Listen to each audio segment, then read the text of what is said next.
Hey everyone, it's Brad and Josh here, and we welcome you to We'll Bring the Popcorn, the ultimate film and TV podcast. But now I want to move into our TV review of the week. That's Alien Earth, the brand new series on FX and Hulu, created by Noah Hawley. This takes place 2 years before the events of the first Alien film, but I feel like it's more of a parallel timeline to the Alien films.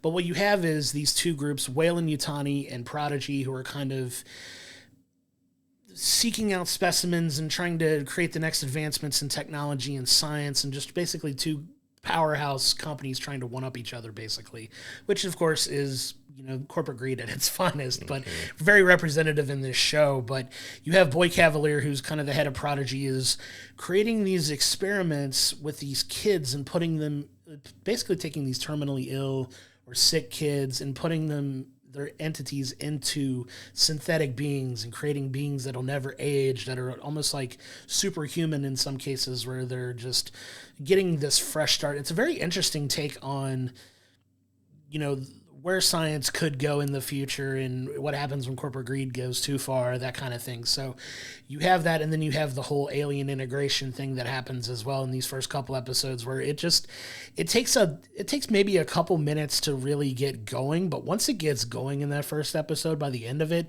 you really just jump off until these next couple episodes, and I'm really excited for the direction of the show.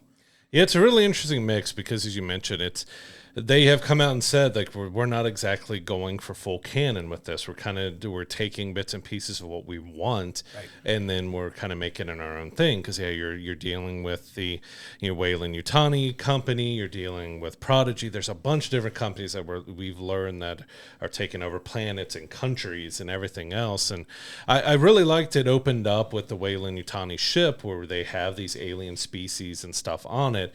Gave that very much alien vibe. It looked like it could have been a scene out of the first Alien. Sure. With it. Like, they kept the same aesthetics, the same look to the people, giving them that 70s, look to their style. And then when we get to Earth, it gets really interesting because, you've got cyborgs, you've got synthetics, and Prodigy's making these first of a kind type of synthetics with a human mind in them. But that is where it gets kind of weird and odd, and I'm really interested to see where they go with it because, you've got an adult cast here that are all mentally children because they're like 10, 11, 12, 13, somewhere in that range, where they're all, as you said, all terminally ill kids that are now adults, and they all get named after Peter Pan characters because they show them that. So you've got a interesting mix of showing like Peter Pan and like Ice Age and other stuff like that is mixed in, and because you've got our main character being called Wendy, and you have all that. It's got a really interesting blend of what they're doing there, and you learn pretty quickly that Boy is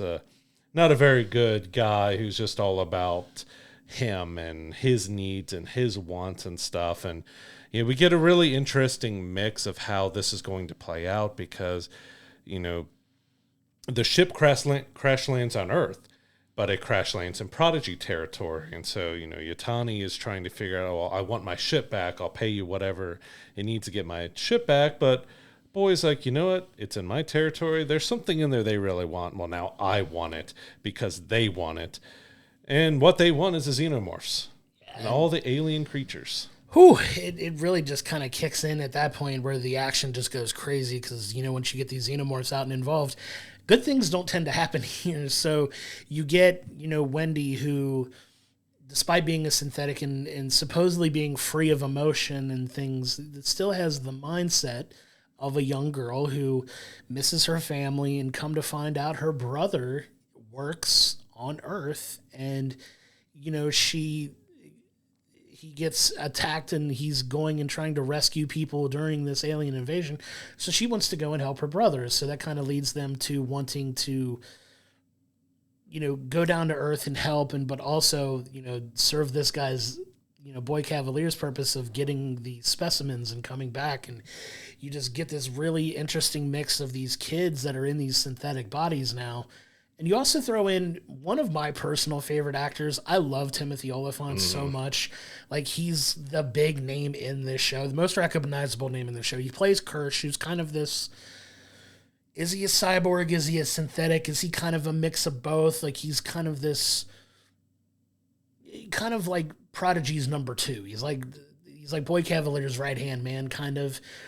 but he's also kind of got his own thing going on. I'm wondering if they're going to explore that a little bit more when they get into this, but he's phenomenal in this. He's so good in everything he's in. I love Timothy Olyphant so much, but you have, just brutal action in this. Like, they do not skimp on the brutality in this show. This is TVMA for a reason. Mm-hmm. It gets very violent, very graphic, and is not afraid to do so when you're dealing with xenomorphs and facehuggers and other different potential, types of alien specimens that we get to see here. And it's not short on the violence, for sure, when it gets into it. You also got Babu Sise, who plays Morrow. So he was a cyborg on the Weyland-Yutani ship. He's the only one who survived, and you get really dark with him where he... And we are, if you haven't seen yet, we're going a lot of spoilers for this. Yeah. It's 3 episodes deep into it, and we're doing a collection of our thoughts on all 3 of them here together. And he has, one of his crew members comes to the cockpit and wanting in, and he seals it and puts himself into a box so that he can survive. And then once he gets back down to Earth, it's kind of his mission now from, Yutani. He needs to get these specimens back. That's all that really matters. So it's an interesting look between not only what the corporate side is doing, but you have Kirsch doing what Prodigy wants here with the children, the Lost Boys, as they're called. Of course, another Peter Pan reference in that as well. And then you have Morrow doing what Yutani wants, but it gets an interesting dynamic when he meets up with these synthetics that have memories and thoughts, and he's kind of perplexed by it. He's like, okay, what is going on here? You mentioned parents, but synthetics don't have parents. And so he's kind of going off of his script about what he's supposed to be doing as a cyborg for Yutani. He's trying to figure out, okay, what does this mean? What's going on here? And he starts to kind of look at things a little differently already, but it's going to be really interesting to see how, after these first 3 episodes, the story really kind of takes off, because it is a little bit of a slow burn. It takes a little bit to fully get going in it, but we know there's going to be a lot of corporate espionage type of stuff, but exactly how dangerous these xenomorphs are going to be on Earth, because by the 3rd episode, we have a lot of it being brought into containment and being brought back to Neverland, which is the research center for Prodigy and everything. But, whenever you're dealing with facehuggers and xenomorphs and these aliens, it never goes right when you try to contain them. No, for sure. And it can't possibly end well. I cannot wait for this boy Cavalier to get his comeuppance at some point. Like, I was maybe 20 minutes into the first episode, and I'm like, I can't wait for this guy to get don't like him. Don't like him. Which, hats off, doing a great job of, playing that person that you want to see get their just due. But yeah, you talk about the cyborg taking an interest in the synthetic beings, because this is kind of a big secret. Like, nobody really knows that Prodigy's doing this with these kids, so obviously nobody knows what the heck is happening. And he's like, he could tell they're synthetic, but there's something more to him there. And he kind of takes up this odd, trying to spark a relationship or a friendship even with slightly one of the synthetics. And it's a very interesting back and forth where he kind of implants something and maybe finds a way to hack him and be able to communicate telepathically with him. It's kind of an interesting relationship being formed there, that wonder how that back and forth is going to be in these upcoming episodes. But I gotta say, man, I was really impressed with the way these first couple episodes came off, because it is a good mix of world building, which you have to do. Everybody likes to say it's a bit of a slow burn, which it kind of has to be if you want to take care of this world and stories. Like, you can't just jump in and not have people have a reason to care about these people. Like, they do a good job of laying out who these synthetics are, where they came from, kind of a little bit of their upbringing, and then the events happen that kick off their need to kind of jump into action. And I appreciate that it took its time a little bit to get there in that first episode, but you're getting a little bit more of that, a little bit of that storytelling more as you're moving along here. And I'm excited to see where this takes it. Like you said, we're only 3 episodes in. We got another 7 episodes left of the season, 6 or 7 episodes. Either goes to 8 or 10 episodes. It's somewhere in that sweet spot. I can't remember either, but we're kind of just getting started with this show, and we're getting the weekly drops, so we kind of don't know what's coming, which I enjoy, man. There's so much. I know a lot of people prefer I just give me the all episodes so I can watch them. In some cases, obviously, but I kind of like a little bit of the slow rollout too, that we're doing like a weekly watch, a weekly conversation about this potentially moving forward. But like the fact that we've jumped in here, and we may wait a couple weeks before we do another one. I forget what our schedule. I think we're gonna do them in block, like about 2-3 episode blocks here. Yeah, for sure. But I'm excited to see where this jumps forward now, because watching it with a couple people every week, and it's been a fun conversation to have while we're watching it. Like, just some of the crazy stuff that happens in it. I'm excited for it, because it definitely, like it said, it earns the TVMA rating. It doesn't skimp on being brutal and violent at points that it needs to be, but it's also telling a really interesting story that I'm kind of waiting to see the whole picture and how it comes together. And it's been an interesting mix with its style too, because like I said, it's made you feel like with the ship in the beginning that it was very much like Alien, but then it has some slow-mo quick cuts and other stuff of a different style. It ends every episode with a rock song, which is also kind of intriguing that they're doing that as well. But yeah, it's got a really interesting mix of kind of paying tribute and honor to the Alien franchise that's come before, but also trying to mix in its own thing. And I will give props to the actors for the Lost Boys, because they're adults trying to play that their 11-year-old's mind is trapped in their head, because you get that where at times they look and they act and they're being like an adult, but you're a kid still. And you can almost see that in Wendy's eyes. Like, I can just look at the way Wendy is looking around the rooms and looking at things that's a childlike gaze than an adult doing. And I think they do a fine job, because that can be a very difficult thing to portray properly. Sure. We've had plenty of times where adults have been portraying kids and it comes off slapsticky or rough, and you can have a few of those silly moments in here, but I think overall it's played really well. Yeah, for sure. I'm excited to see where we've got episodes dropping every week right now, and it's fun to go along on this journey, man. It's really fun. I'm actually looking forward to this every week when it comes out. I think the new episodes drop each and every Tuesday on FX or on Hulu.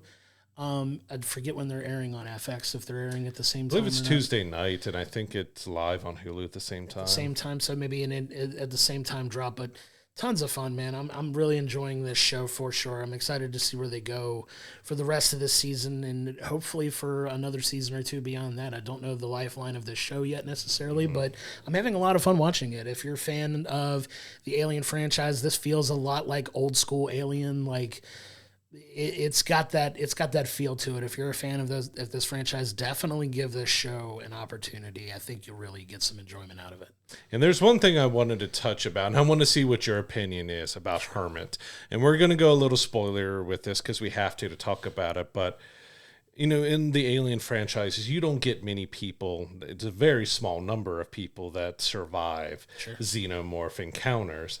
And he's survived like 4 times already in this. So that's the only thing that kind of took me out. Like, we know Hermit is Wendy's brother before she was, brought into this body. And he's part of the search and rescue team. As you mentioned, he's, gets a run of the xenomorph, but he runs into the xenomorph 3 to 4 different times. Like, he gets stabbed by its tail and other things with it. But it's like the amount of times in 3 episodes he's already survived a xenomorph attack has almost gotten comical to me, because it's like, there's not many people in the Alien franchise other than Ripley and a couple others that have ever survived being face-to-face with a xenomorph, and he survived it 3 to 4 times already, especially a very bloody encounter, because we do get a very different xenomorph in this, because there's one scene with him where he's been captured by the xenomorph, and it actually sets up a trap to try to capture, and that's something we really haven't seen that much in the Alien franchise. But it's just like, it's already gotten to a ridiculous amount of times that Herman has survived. Like,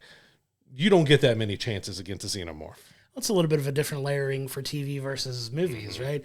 I have a feeling, just to kind of project a little bit, don't think he's going to... I think that clock will eventually run out for him. Or he's a Terminator. Or he's going to be the one that survives everything. Who knows? But I feel like they're setting us up for a little bit of an emotional gut punch at some point with him. that, for the most part, for these other people that you've seen die, you're not really emotionally connected to it. There's got to be something at some point where they kind of just rip our hearts out, and I'm waiting for it to happen. And I think his luck will run out eventually. Like, he's going to get set up to a point where he can't get out of it. And I do feel if they do it too many times, and it's going to lose any emotional impact. Because, like, all right, you've survived a xenomorph 700 times so far. Now you're finally dead. All right, good riddance. Let's move on to something else. Because there's that fine line. If you do it too many times, it's like, all right, now this person has gone, like, almost superhuman, and he is a human.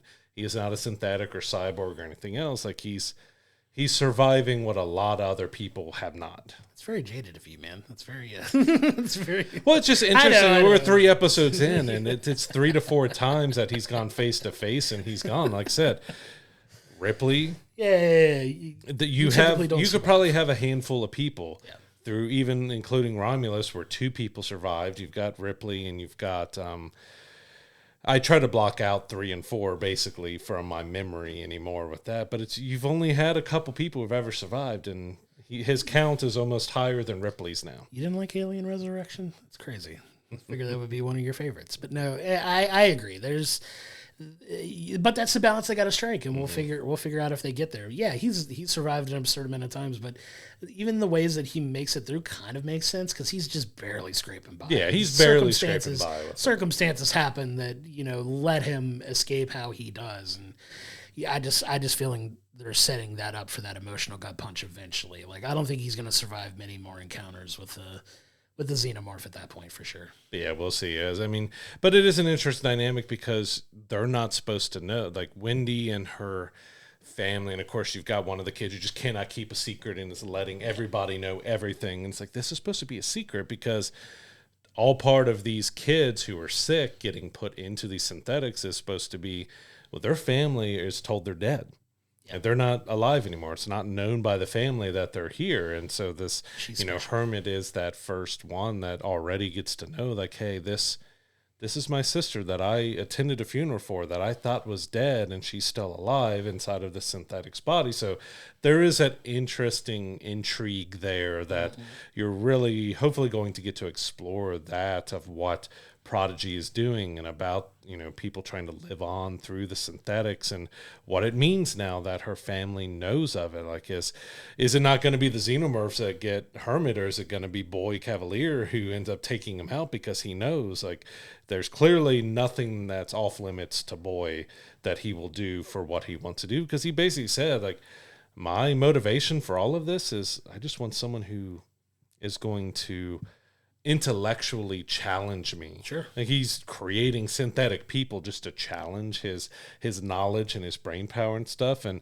you also already got, and this is the last thing I'll touch on here with it, is a little bit of intrigue already at the end of the 3rd episode that we get one of the Lost Boys with Curly. She's kind of turning on Wendy already. Like, you've got, all right, why does Wendy get to be the leader? Why does this? Like, I'm actually a little mature and I have these aspirations and you should like me and want me. And it's going to set up, there's already so many different layers of dynamic that we get outside of the xenomorphs and all that, because we got Kirsch, doing some experiments on what they have, and he's leading that up in Neverland, and it's really got a lot that's keeping me intrigued to want to keep returning to this. For sure, they're definitely leading us along on this journey that we're excited to check out too. But first 3 episodes of Alien Earth are available on FX and Hulu. Come check them out. Come talk to us in our Discord. Come talk to us on our YouTube comments. Let us know if you're watching along too, what your thoughts on the show are so far.